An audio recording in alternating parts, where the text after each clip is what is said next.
доллар гүлінің мынаның екінші сорты.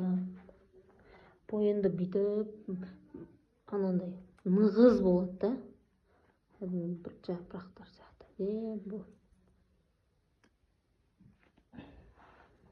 мама бүйтіп қойған. Мынау горшокты полный салғанда бүйтіп өйстіп істесеңіздер де болады. Мысалы, кейде андай болып қалады ғой, тамырлары. Горшогыңда оған сайын тамырлаймын дейді да, күш кетіп қалады сояққа. Содан кейін кішкентай горшокқа салып бүйтіп қойып қойдым да, чтоб қатты тамырламастан лучше бияғына шықсын деп. Мына шықты. Уже міне жапырағы шығып. Молодец. Егер дәу горшок болса, ол тамырменен әуре болып қалады да, кеш шығады. Тамырлары шетке жайылып болғанша көп уақыт кетеді да, сол үшін өйстіп сап қойған жақсы да.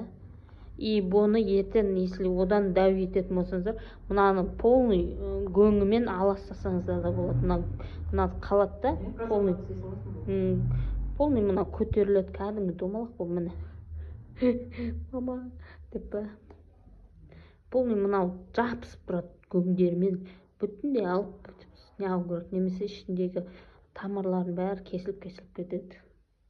Ол кесілгеннен кейін қайттан сіздер не аласыздар ғой, еккеннен кейін ол тамырлары шіріп кетеді да. Сол үшін тамырлар кесілетін болса, уже алып кептіріп аласыздар бір жарты сағаттай.